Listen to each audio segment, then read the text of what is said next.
Por la señal de la Santa Cruz de nuestros enemigos, líbranos, Señor Dios nuestro, en el nombre del Padre, del Hijo y del Espíritu Santo. Amén.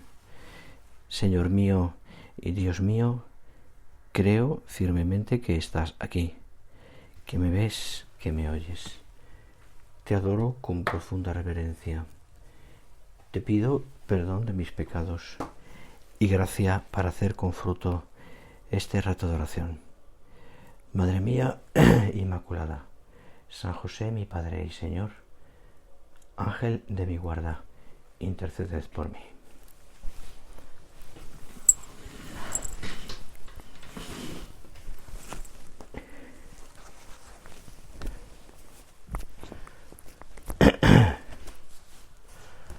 Nos disponemos esta mañana de la solemnidad de la Inmaculada Concepción, como colofón de estos días de la novena, a meditar nuestra oración personal el misterio que hoy la Iglesia contempla, ese misterio inefable que para nosotros es tan importante, porque mirar a la Virgen como la miramos, contemplar este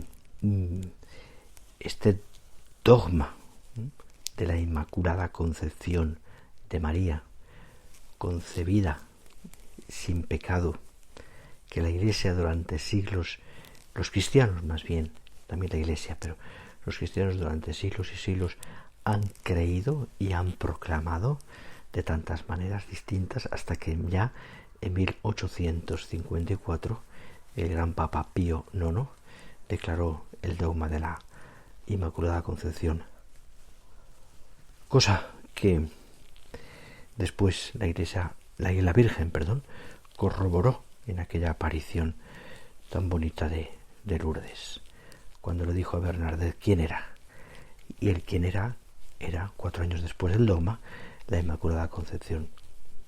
Es bonito porque además, ya saldrá ahora después, Bernadette era una niña, una chica analfabeta, y era imposible que conociera ese término, ¿no?, que además estaba como muy reciente.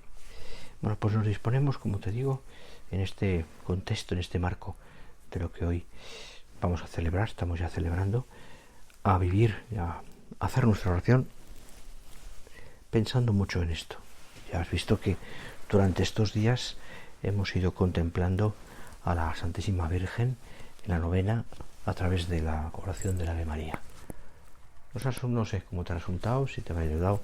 El caso es que nos sirve, también, pues eso, para meternos en esta oración, ¿no? Queriendo Dios, dice el Vaticano II, queriendo Dios infinitamente sabio y misericordioso llevar a cabo la redención del mundo, al llegar a la plenitud de los tiempos, envió a su Hijo, nacido de mujer, para que recibiésemos la adopción de hijos, el cual por nosotros, los hombres, y por nuestra salvación, descendió de los cielos y por obra del Espíritu Santo se encarnó de la Virgen María. Proclama el Vaticano II en el número 52 de la Lumen Gentium. María fue elegida para ser la madre del Redentor, desde el mismo momento en el que Dios decidió redimir al hombre por medio de la encarnación del Verbo. Por eso la Iglesia ha querido también aplicar a María en la liturgia las mismas palabras que tienen origen eterno, ¿no?, que emplean en la Sagrada Escritura, hablando de la sabiduría increada y describiendo sus orígenes. Cuando dice, por ejemplo, en el libro de los Proverbios, dióme Yahvé el ser en el principio de sus caminos, antes de sus obras antiguas. Desde la eternidad yo fui elegida, desde los orígenes, antes de que la tierra fuese, antes que los abismos fui engendrada yo, antes que fuesen las fuentes de abundantes aguas. Es una es un simbolismo, pero es bonito pensar cómo esto también la Iglesia de una manera muy bonita la aplica a la Virgen Madre, a nuestra Madre Santa María. Muchas veces María aparece asociada a la obra de la redención, en la promesa misma de victoria sobre la serpiente hecha ya a los primeros cristianos, a los primeros padres en el pecado. Ya Dios en ese momento deja claro que de la estirpe, pues después pisarán la cabeza del dragón. Dice concretamente: pondré enemistad entre ti y la mujer, entre tu linaje y el suyo, ese te aplastará la cabeza. Es muy significativo cómo fue precisamente la mujer la primera engañada y después el varón, y cómo justo la estirpe de la mujer, y será una mujer quien aplaste la cabeza del dragón. Muchos, la iconografía cristiana, en los cuadros y también en las imágenes de bulto, en las estatuas, pues ha querido representar a María Inmaculada coronada con 12 estrellas, que tiene que ver mucho con la Unión Europea. Las estrellas de la Unión Europea nacen de ahí, ¿no? Es justo una bandera azul de la Virgen, ¿no? Es que la Unión Europea nace como un sentido cristiano.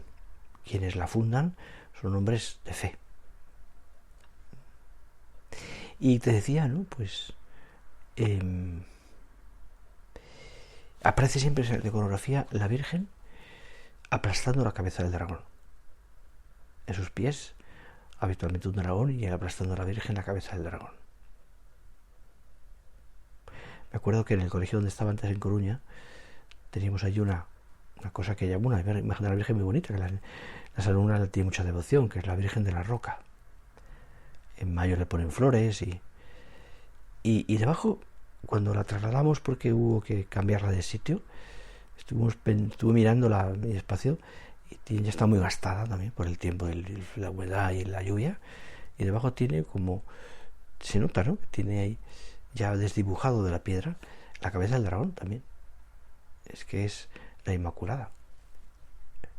Me hizo gracia, ¿no? Y me hizo ilusión, ¿eh? Allí también, que efectivamente esa imagen manifestaba la Inmaculada, era la Inmaculada.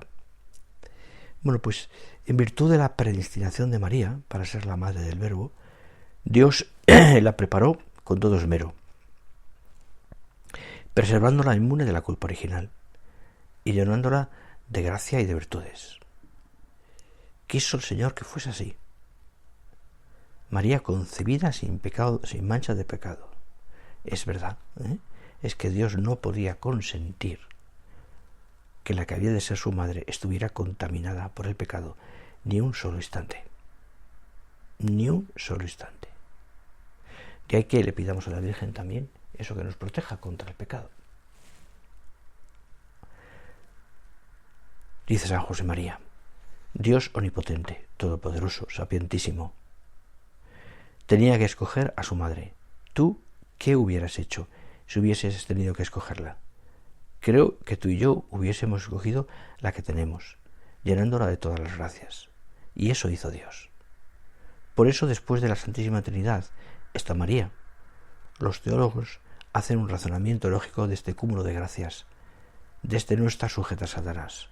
Convenía, Dios lo podía, luego lo hizo. Es la gran prueba. La prueba más clara de que rodeó Dios a su madre de todos los privilegios desde el primer instante.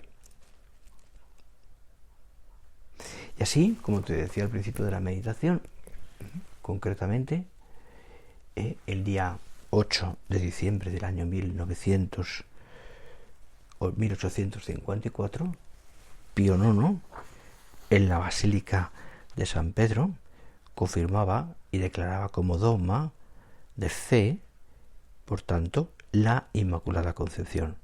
Y estas fueron sus palabras, que te leo, son breves. Declaramos pronunciamos y definimos que la doctrina que sostiene que la Beatísima Virgen María, en el primer instante de su concepción, por gracia y privilegio singular de Dios Omnipotente, en atención a los méritos de Cristo Jesús, Salvador del género humano, fue preservada inmune de toda mancha de copa original, ha sido revelada por Dios y por tanto debe ser creída firme y constantemente por todos los fieles. Más claro no puede ser. Y es una maravilla. Es que además, fíjate, el pueblo cristiano, mucho antes de esta definición, ha creído esta verdad de fe, este privilegio de la Madre de Dios. Y el pueblo cristiano la ha proclamado como hermosa, toda hermosa.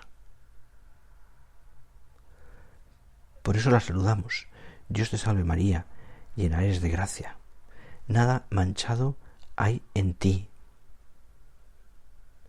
Eres el esplendor de la luz eterna, el espejo sin mancha del actuar de Dios, imagen de su bondad, más que tú, más que ella, solo Dios.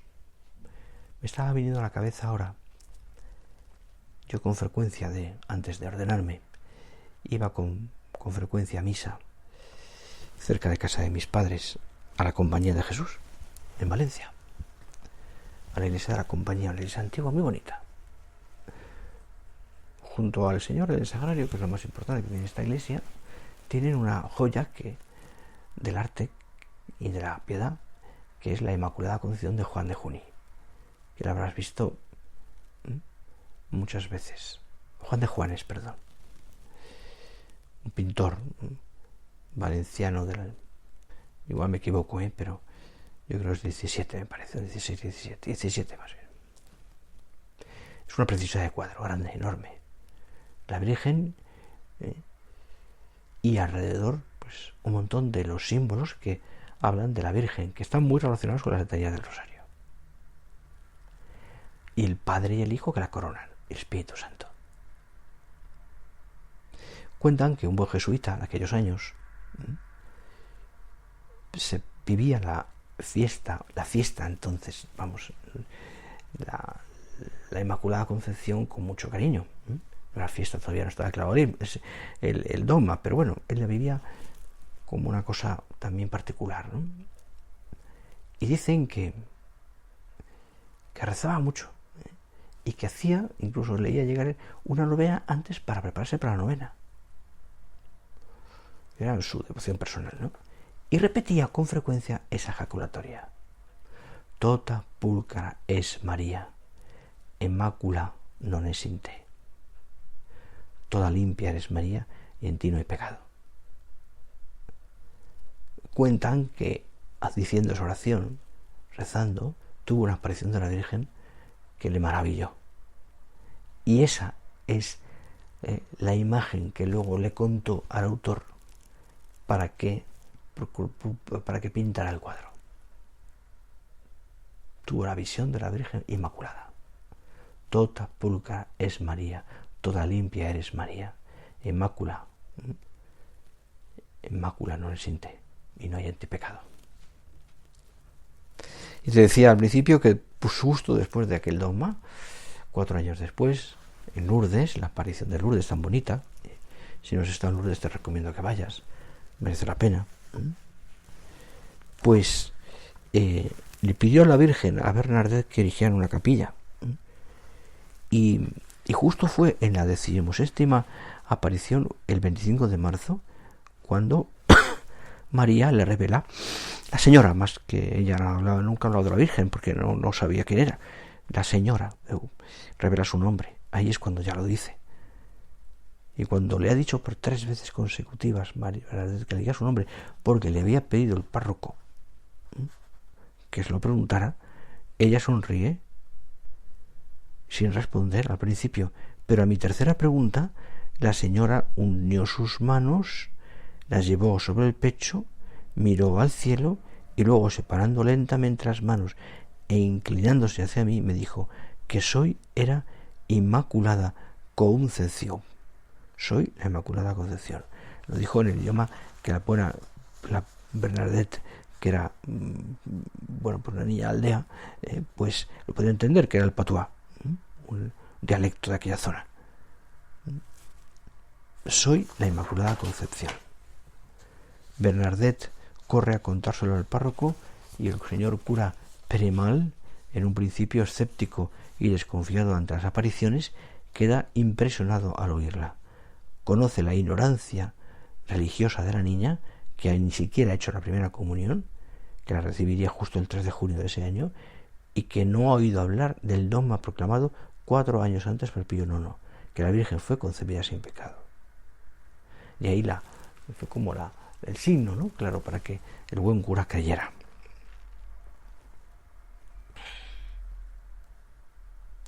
La Virgen es Madre de Dios y Madre nuestra.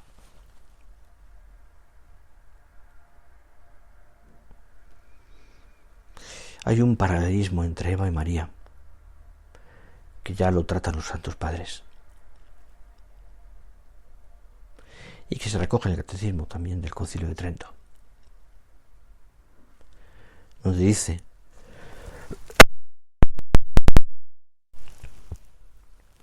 Eva, dice, por haber dado crédito a la serpiente, comunicó al linaje humano la maldición y la muerte.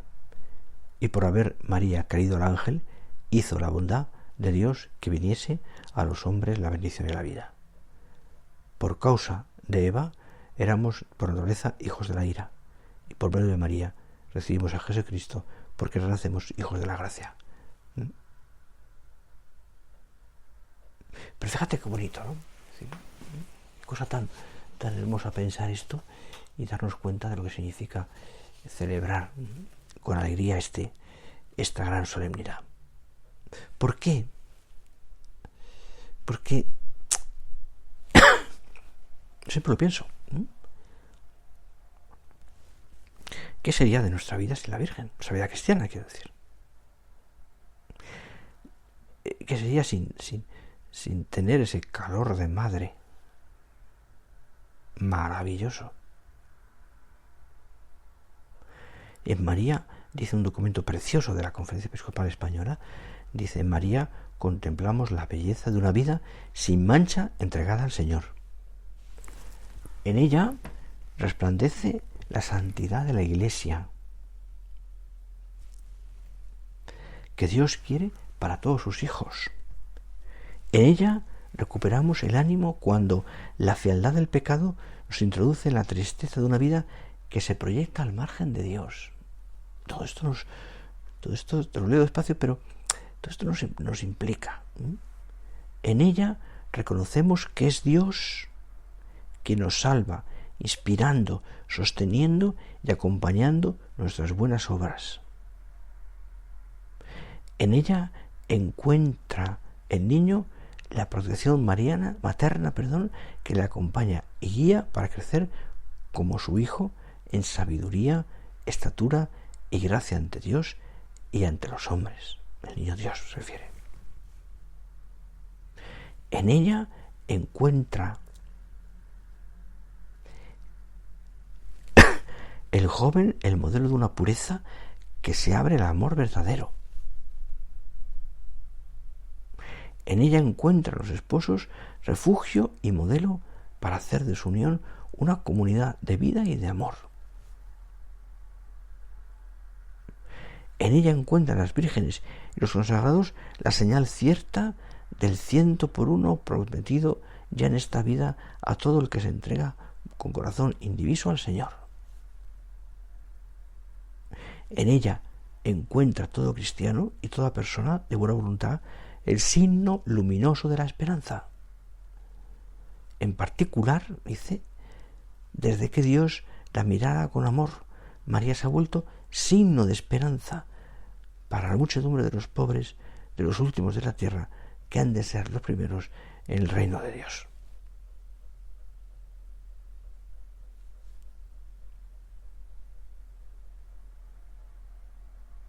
Por tanto, fijaros, ¿no?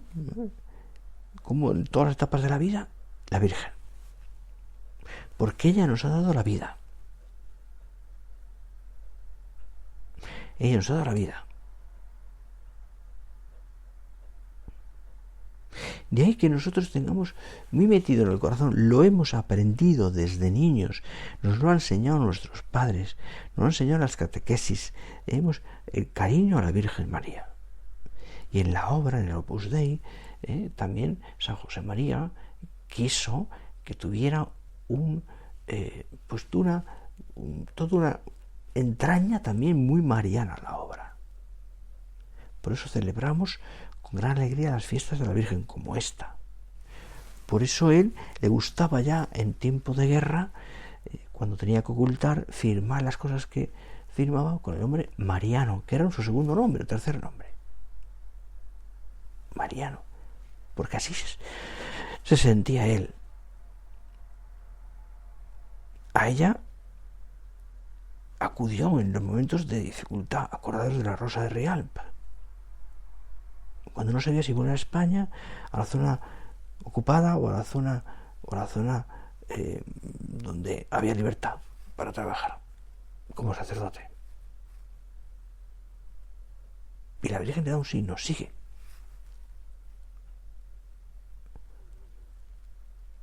Un día se encontró tirada en la calle una estampa de la Inmaculada.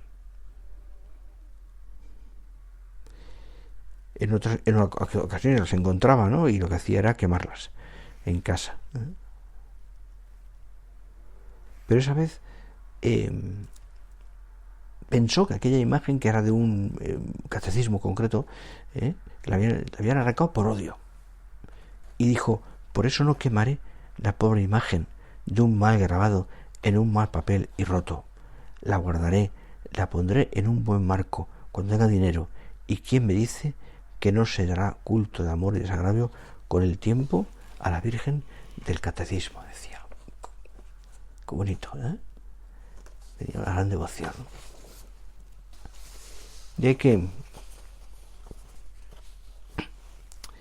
tengamos que meter nosotros también a la Virgen en todo y para todo. Así no lo recordaba don Álvaro hace muchos años.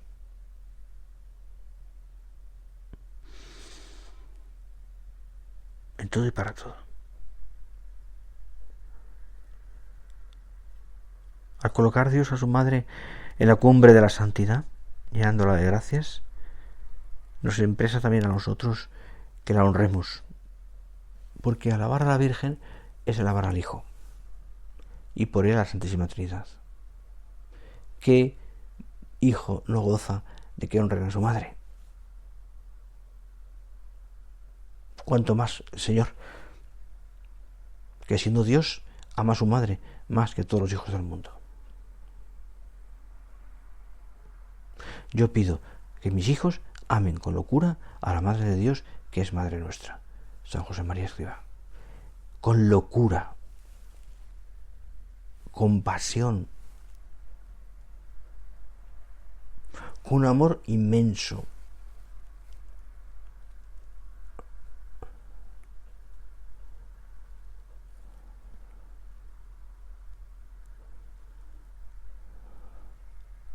Qué bonito es pensar esto. Y sobre todo cómo nos ayuda, me parece a mí también, en nuestra oración, pensando en cómo tengo que meter a la Virgen en todo y para todo, en mi vida. Así tiene que ser. Además, piensa que hay un aspecto que está ahí, ¿no? Y que yo no sé si con el tiempo, porque la Iglesia en estas cosas es muy prudente, iba despacio. Déjate lo que tardó en proclamarse el dogma de la Inmaculada Concepción, que ya la gente lo venía diciendo, pero en fin. Pues hay ahí también un estudio, ¿no? Creo, de proclamar a la Virgen también con ese dogma de la omnipotencia suplicante, medianera de todas las gracias. Es verdad que hay un tema difícil, porque Cristo es el único mediador, ¿no? Pero encajar a la Virgen ahí, pues es, digo, teológicamente hablando, me refiero. Otra cosa es la piedad. Y que nosotros le digamos a la Virgen, abogada nuestra, por ejemplo, la salve. Es decir, intercede por nosotros, cuídanos, defiéndenos. Defiéndenos. te necesitamos.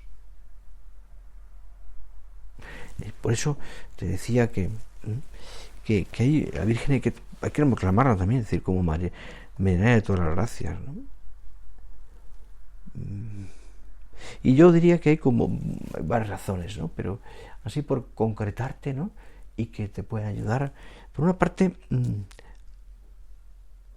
así lo ha querido el Señor, ¿no? Ha querido por su misericordia, de su providencia divina, ha querido que todas las gracias que a Él pertenecen, por derecho propio exclusivo, nos fuesen distribuidas por manos de la Virgen María. De hecho, nos la da como madre en la cruz.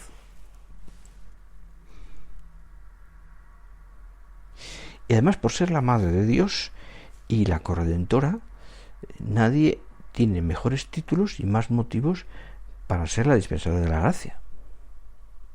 ¿Ves cómo diríamos?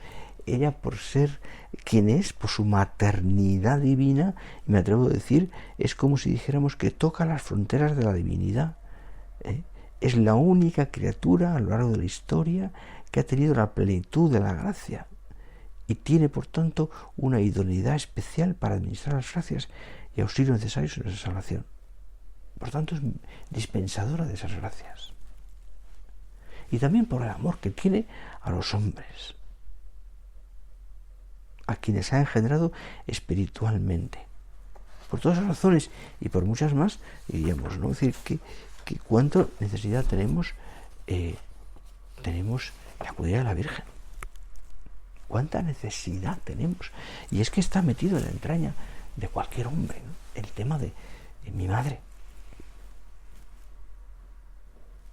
Mi madre. Está tan metido en el corazón del hombre esto, en la propia naturaleza humana, que casi diría, ¿no? Ya con el paso de los años, ¿no? Pues la imagen de nuestras madres en la cabeza, en el corazón, no se borra nunca. Hay una unión muy especial entre un hijo y una madre. Una unión que empieza por el cordón umbilical y que después continúa con tantos detalles por parte de la madre y por parte del hijo, de correspondencia. Pues mírate, esto pasa a lo pleno divino con la Virgen. Y es así o más. Así o más. Hijos míos, audeamos con fiducia a tronum glorie. Vayamos con alegría y confianza a María, Nuestra Señora, que es trono de la gloria. Ut misericordiam consequamur, son palabras de San José María, para que tenga misericordia de la humanidad, de la Iglesia, de la obra y de cada uno de nosotros. El Señor, dice, nos llevará a la unión con su voluntad, con sus designios, y para llegar ahí es preciso tomar el camino de la Santísima Virgen. No hay ninguna criatura, ella es criatura, pero la más perfecta, más que ella solo Dios. No ha habido ni habrá jamás ser creado tan íntimamente unido a la Santísima Virgen Trinidad, hija de Dios Padre, madre de Dios Hijo, esposa de Dios Espíritu Santo.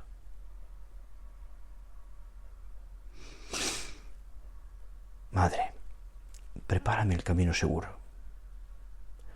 que me haga fiel, leal, sincero, que me alcance la gracia de no apartarme de tu Hijo.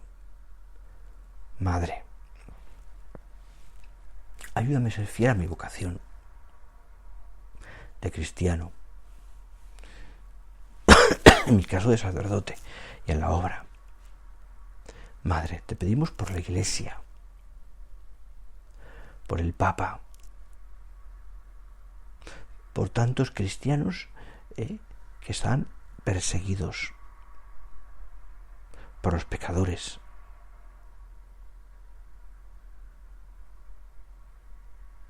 por los más necesitados. Tú eres Mater Ecclesiae, de ahí que tienes que protegerla.